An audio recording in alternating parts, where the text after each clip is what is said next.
Welcome to our Sayali fashion designer channel आणि मी आहे सायली। तर तुम्हा सर्वांचं आपल्या आजच्या नवीन अशा छानशा व्हिडिओमध्ये मी मनापासून स्वागत करते। तर बघा मग आज मी तुमच्यासोबत खूपच सुंदर अशी लेटेस्ट ट्रेंडिंग ब्लाउजची डिझाईन शेअर करणार आहे। बऱ्याचदा आपल्याला त्याच डिझाईन बघून कंटाळा येतो, काहीतरी वेगळी युनिक आणि सगळ्यात महत्त्वाचं म्हणजे कस्टमरला आवडेल अशी ब्लाउज डिझाईन बनवायची असते, पण कशी बनवावी समजत नाही। कधीतरी आपल्याला डिझाईन बनवण्याची भीती सुद्धा वाटते की नीट येईल की नाही, फिनिशिंग प्रॉपर येईल की नाही। सो आज मी तुमच्यासोबत खूप सुंदर अशी latest trending blouse design share करणार आहे, ते सुद्धा अतिशय सावकाश स्टेप बाय स्टेप आणि खूप काही महत्त्वाच्या टिप्स अँड ट्रिक्स आहेत। आणि सगळ्यात महत्त्वाचं म्हणजे याच्या कटिंग स्टिचिंगची पद्धत इतकी सोपी आहे की जरी तुम्ही कोणी नवीन शिकत असाल तरी सुद्धा तुम्हाला आपला आजचा हा व्हिडिओ बघून अशी छानशी लेटेस्ट ट्रेंडिंग ब्लाउज डिझाईन सहज बनवता येईल। सो चला मग आता वेळ न घालवता आपण आपल्या आजच्या छानशा व्हिडिओला सुरुवात करूयात। आणि हा व्हिडिओ तुम्ही स्किप न करता पूर्ण नक्की बघा, जेणेकरून तुम्हाला आपला आजचा हा व्हिडिओ बघून अशी छानशी लेटेस्ट ट्रेंडिंग ब्लाउजला खूप सुंदर लुक येणारी ब्लाउज डिझाईन सहज बनवता येईल।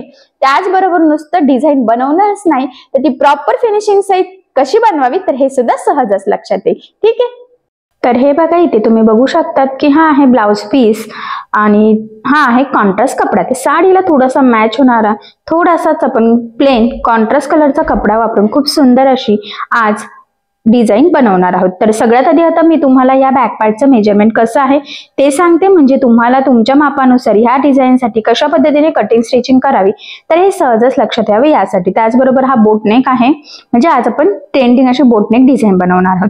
तर बघा ब्लाउजची जी काही उंची आहे तर ती आहे 13, 1 इंच मार्जिन, असं टोटल आपण 14 इंचाला इथे मार्किंग करून घेतलेली आहे। त्यानंतर इथे शोल्डर घेतलेला आहे 7, म्हणजे पूर्ण शोल्डर होतं 14 तर त्याचं निम्म 7 घेतलेला आहे। आणि आता त्यामधून आपण 4 गळा रुंदी घेणार आहोत आणि बाकीचं 3 इंच शोल्डर घेणार आहोत। ठीक आहे, तर 4 इंचाला मी ते मार्किंग करून घेतली। आणि जेवढे शोल्डर असतात तर बोटनेक मध्ये तेवढाच आपल्याला मुंडा घ्यायचा असतो, तर 7चा मुंडा घेतला आणि 1ला मार्किंग करून बॅक साईडच्या मुंड्याचा शेप दिला। त्यानंतर इथून छातीचा चौथा भाग अधिक 1.5 किंवा 2 इंच मार्जिन तुम्हाला जेवढं घ्यायचं आहे त्यानुसार। ठीक आहे, आता सगळ्यात आधी गळ्याची मार्किंग आपण अस्तरच्या बॅक पार्टवर इथे करून घेऊयात। तर बघा वरचा गळा घ्यायचा आहे 3 इंच, तर 3 इंचाची मी इथे मार्किंग करून घेतलेली आहे आणि पुन्हा 4 इंच गळा रुंदीची सुद्धा मार्किंग करून घेतली। त्यानंतर आता इथून खाली आपल्याला 1.5 किंवा 2 इंच मार्किंग करायची आहे, तर मी इथे 2 इंच करून घेतलेली आहे आणि तिथून खाली आता घेते मी 6। ठीक आहे, आता ह्या दोन्ही मार्किंग केलेल्या आहेत, तर पुन्हा गळा रुंदीची 4-4 इंचची इथे आपल्याला खाली आणि वरती मार्किंग करून घ्यायची आहे। आणि त्यानंतर आता आपल्याला इथे पट्टीच्या सहाय्याने हे 2 बॉक्स काढून घ्यायचे आहे, म्हणजे वरती 1 आणि खाली 1। तर थोडंसं तिरकं होतं तर ते मी इथे स्ट्रेट करून घेतलं आणि या पद्धतीने हे 2 बॉक्स ड्रॉ केले। आता वरती आपल्याला गोल गळ्याचा आकार द्यायचा आहे बघा ह्या पद्धतीने, आणि त्यानंतर खालचा जो काही शेप आहे तर तो इथून अर्धगोलाकार आपण असं केलेला आहे। ठीक आहे, आता ही जी काही मार्किंग आहे एक्झॅक्टली तिथूनच आपल्याला इथे कटिंग करून घ्यायचं आहे। जर तुम्हाला कॅनव्हास पेपर लावून स्टिच करायचं असेल तर मग लगेच कटिंग करायचं नाही, तर ते तुमच्यावर डिपेंड आहे। पण मी इथे बिना कॅनव्हास पेपरचीच ही डिझाईन बनवणार आहे, म्हणजे कमीत कमी टाइम मध्ये पटकन सुद्धा नक्कीच आपली ही डिझाईन रेडी व्हावी यासाठी। ठीक आहे, तर बघा इथपर्यंत कटिंग झालेलं आहे। आता आपल्याला अस्तर आणि मेन फॅब्रिक इथे एकमेकाला जोडून घ्यायचं आहे। तर बघा मग सगळ्यात आधी आता आपण मधला जो काही शेप आहे तर तो इथे रेडी करणार आहोत। तर त्यासाठी बघा ब्लाउजचा बॅक पार्ट सरळ ठेवायचा, त्यावर आपण कटिंग केलेला अस्तरचा बॅक पार्ट ठेवायचा आहे। बघा सेंटरला एक पिन लावून घेतलेली आहे, वरती पण आणि खाली सुद्धा। आणि आता आपल्याला जो काही मधी शेप आहे ना तर तिथे टीप मारून घ्यायची आहे। तर बघा इथून स्टार्ट करूयात आणि साधारणतः 1/2 इंच एवढं मार्जिन ठेवून आपल्याला इथे टीप टाकून घ्यायची आहे। आता इथे कॅनव्हास पेपर नाहीये त्यामुळे अतिशय सावकाश काळजीपूर्वक आपल्याला इथे टीप मारायची आहे। डिस्टन्स म्हणजेच त्याचं मार्जिन सेम राहील एवढी काळजी घ्यायची आहे। जर का मार्जिन कमी जास्त झालं तर आपला हा जो काही शेप आहे तर त्याचं लुक शेप सगळंच बदलू शकतं आणि मग डिझाईन छान दिसणार नाही। सो त्यासाठी व्यवस्थित काळजीपूर्वक इथे टीप टाकून घ्यायची आहे। आता ही टीप टाकून घेतल्यानंतर बघा वरच्या गळ्याला आणि कमरपट्टीला म्हणजे कमरेच्या साईडला आपण इथे टीप टाकू शकत नाही बोटनेक मध्ये, जर मधला शेप आपण आधीच रेडी करणार आहोत तर यासाठी। आता मग मी इथे पिना काढते आणि बघा हे फोल्ड करून ना इथे छोटासा एक कट मारायचा आहे बघा ह्या पद्धतीने। आणि मग नंतर हे मधला पार्ट आपल्याला ऍक्च्युली सगळाच इथे कटिंग करून घ्यायचा आहे। तर व्यवस्थित कट करायचा आहे, काहीही इथे मार्जिन ठेवण्याची आपल्याला गरज नाही। जर तुम्हाला कॅनव्हास पेपर लावून बोटनेक कशी बनवायचं याचा व्हिडिओ जर बघायचा असेल त्याची पद्धत त्याची थोडी वेगळी आहे. सो त्यामुळे चॅनलवर ऑलरेडी आपल्या बरेचसे व्हिडिओज आहे बोटनेक ब्लाउज डिझाईनचे, तर तो व्हिडिओ तुम्ही बघा. म्हणजे कॅनव्हास पेपर लावायचा असेल तर कुठल्या पद्धतीने तुम्हाला स्टिच करायचं त्यामध्ये आपला वरचा गळा आणि कमरचा पार्ट फिनिशिंग सहित सोबतच रेडी होत असतं. तर बघा या पद्धतीने मी हा पार्ट इथे सरळ करून घेतलेला आहे, कट सुद्धा मारलेले आहे शेप व्यवस्थित यावे यासाठी. आणि आता इथे आपल्याला ह्या शेपला द्यायची आहे दापटीप. तर बघा मग इथे दापटीप देताना काळजी घ्यायची आहे की आतला अस्तरचा जो काही कपडा आहे तर तो वरती दिसणार नाही, जेणेकरून आपला हा जो काही शेप आहे त्याची फिनिशिंग बिघडायला नको. फिनिशिंग साठी ही खूप महत्वाची टीप आहे. कुठेही तुम्ही दापटीप देऊ, बाही असो तुमचं बॅकनेक डिझाईन असो कुठेही स्टिचिंग करताना, तर तिथे आवर्जून आतला अस्तरचा कपडा वरती दिसणार नाही याची काळजी घेतच आपल्याला दापटीप द्यायची असते, म्हणजे आपलं लुक बिघडायला नको यासाठी. तर बघा इथे अतिशय सावकाश आपण प्रॉपर फिनिशिंग सहित दापटीप देऊन घेतलेली आहे.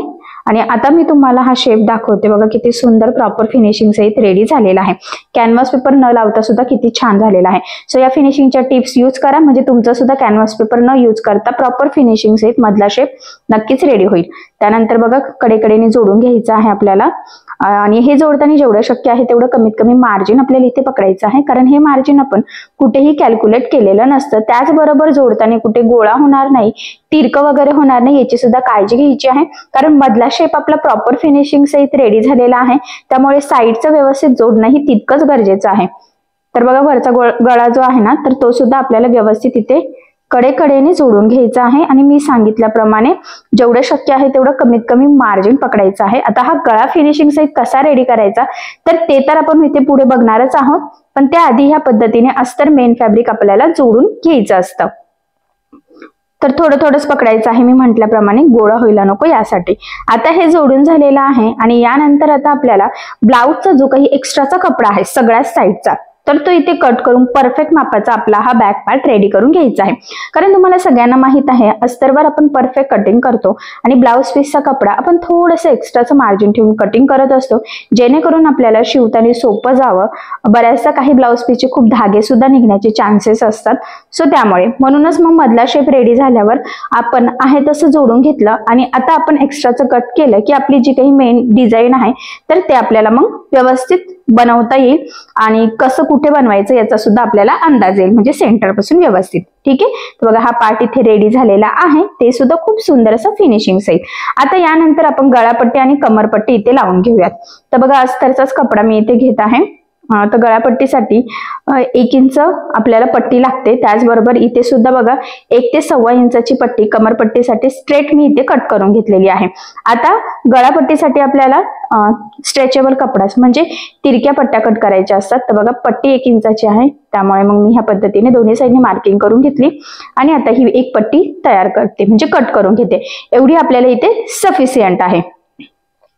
स्ट्रेचेबल कपडा घेतलेला आहे, लक्षात राहू द्या, जेणेकरून गळा प्रॉपर असा गोल येईल.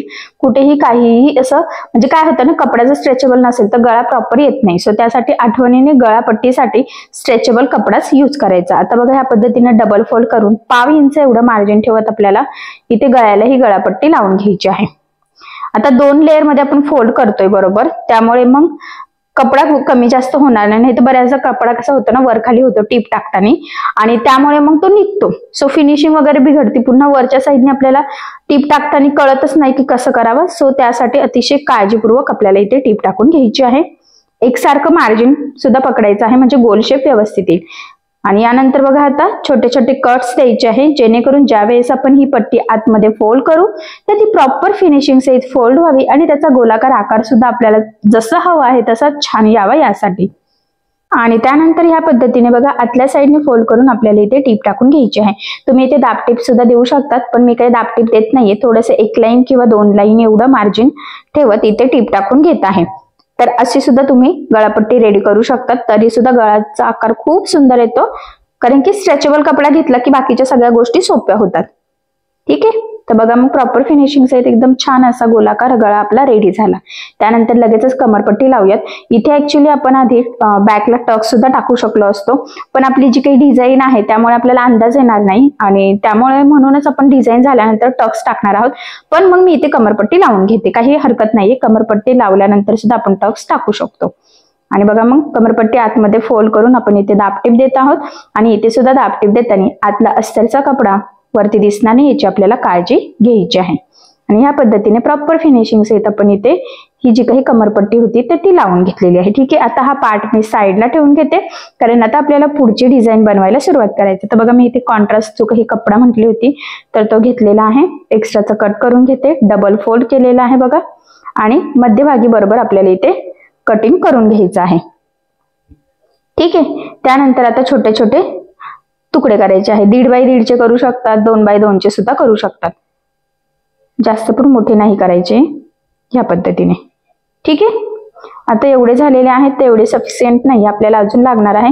सो त्यामुळे अजून दुसरा कपडा घेतला मी इथे, तो सुद्धा बघा साईडने कट करून व्यवस्थित सरळ करून घेते आणि त्यानंतर पुन्हा इथे डबल फोल्ड करून आधी कट करून घेते. म्हणजे काय होतं की दोन आपल्या सोबतच कटिंग होतात एक एक एक एक करण्यापेक्षा. आणि त्यानंतर याचे सुद्धा चौकोनी आपल्याला छोटे छोटे तुकडे करून घ्यायचे आहे. ठीक आहे, तर मी इथे अंदाजच केलेला आहे, तुम्ही 1.5 बाय 1.5 करू शकतात किंवा असं अंदाजे सुद्धा करू शकतात. आणि त्यानंतर ह्या पद्धतीने फोल्ड करत आपल्याला इथे टीप टाकून घ्यायची आहे. आणि बघा मग अशा पद्धतीने आपल्याला हे संपूर्ण त्रिकोण इथे बनवून घ्यायचे आहे. तर 2 कलर कॉम्बिनेशनचे बनवायचे आहे. सगळ्यात आधी आता हा जो काही कपडा आहे येलो कलरचा तर त्याचे आपण बनवून घेऊयात. तर बघा म्हणजे अंदाजेचं कट केलं तर चौकोन व्यवस्थित नसतो, त्यामुळे फक्त ते काटोकाट व्यवस्थित जोडून इथे टीप टाकायची आणि जे काही एक्स्ट्राचं आहे तर ते राहून द्यायचं. आधी टीप टाकून घ्यायचे आणि नंतर सगळ्याचं एक्स्ट्राचं कट करायचं. म्हणजे एकदम छान असं प्रॉपर फिनिशिंग सहित आपले छोटे छोटे छानसे त्रिकोण एकसारखे रेडी होतात. बघा असं फोल्ड करायचं आहे आणि त्रिकोण बनवण्याची ही सगळ्यात सोपी पद्धत आहे. बऱ्याचदा आपण उलट वगैरे फोल्ड करून पण करत असतो, पण तुम्ही असं सुद्धा करू शकतात.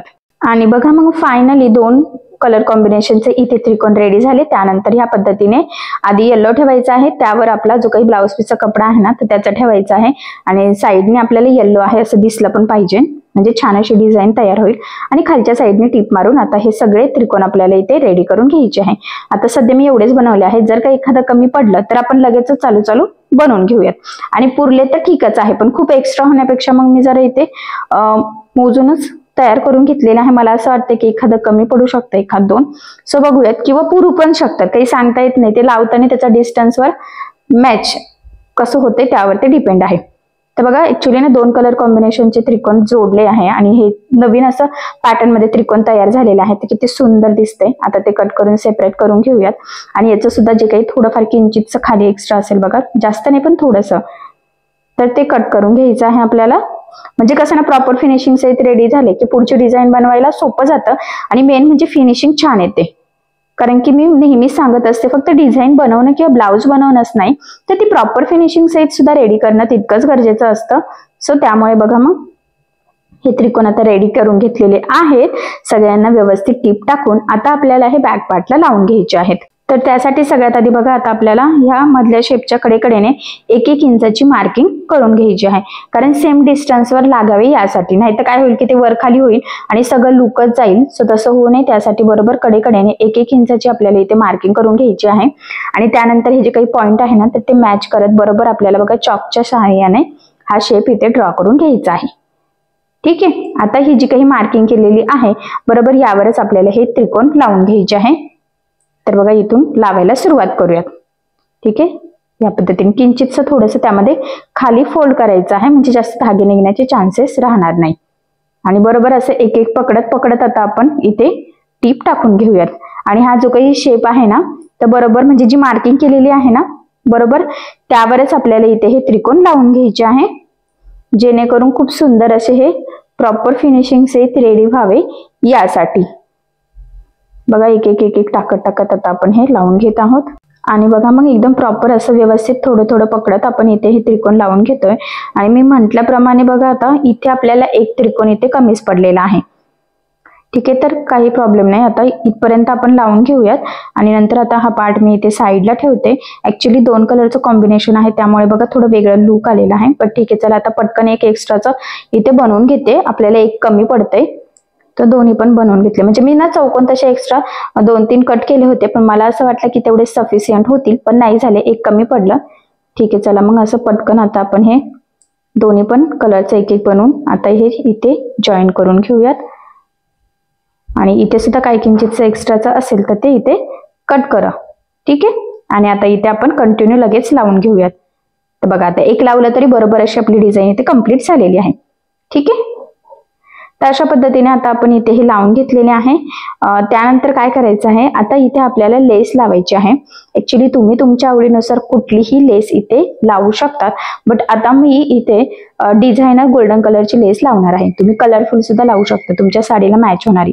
पण मी इथे गोल्डन त्रिकोणची जी लेस आहे ना, ज्याचा सध्या खूप ट्रेंड चालू आहे, तर ती लेस इथे लावून घेते. मी पुन्हा सांगते, तुम्ही तुमच्या आवडीनुसार कुठलीही लेस लावू शकता. तुम्हाला बारीक लावायची असेल बारीक लावू शकतात, यापेक्षा ब्रॉड जरी लावायची असेल तर ब्रॉड सुद्धा लावू शकतात, काही प्रॉब्लेम नाही. आता मी इथे मॅचिंग दोरा देऊन घेते, कारण की कुठलीही कलरची लेस असो शक्यतो मॅचिंग दोरा लावूनच लेस लावून घ्यायची, जेणेकरून फिनिशिंग खूप सुंदर येते यासाठी.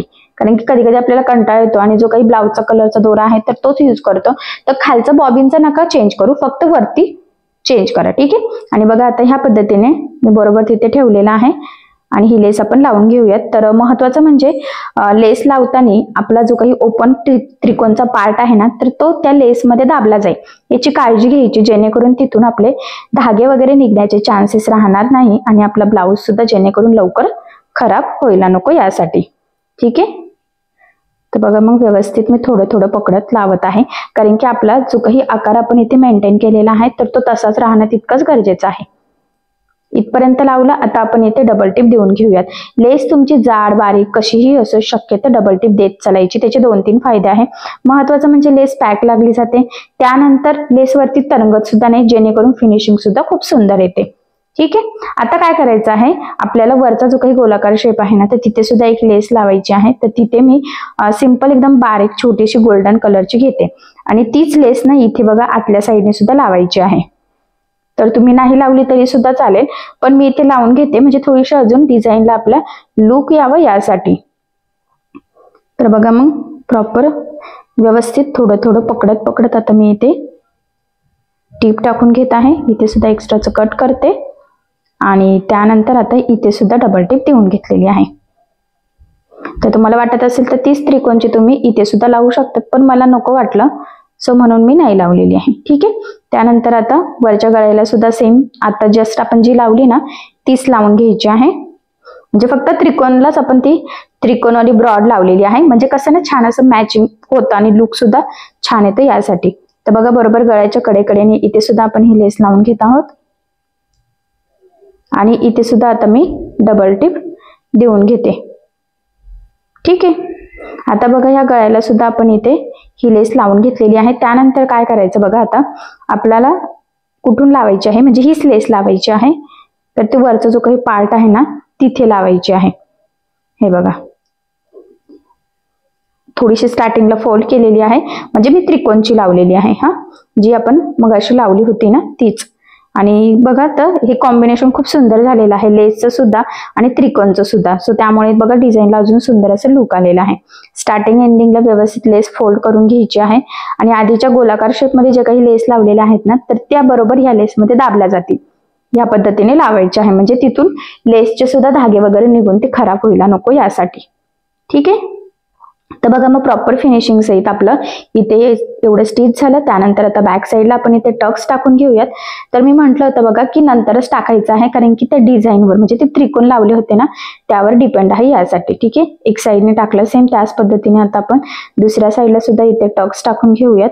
आणि लक्षात राहू द्या टक्सला नेहमी डबल टिप द्यायची, त्याचबरोबर स्टार्टिंग एंडिंगला सुद्धा व्यवस्थित लॉक करून घ्यायचं आहे, जेणेकरून तिथून टक्स लवकर खराब होणार नाही, अर्थातच ब्लाउज सुद्धा होणार नाही. ठीक आहे. तर अशा पद्धतीने प्रॉपर फिनिशिंग सहित दोन्ही साईडला आपण इथे हे टक्स टाकले आणि फायनली खूप छान ट्रेंडिंग बोटनेकचा आपली ही ब्लाउज डिझाईन इथे रेडी झालेली आहे.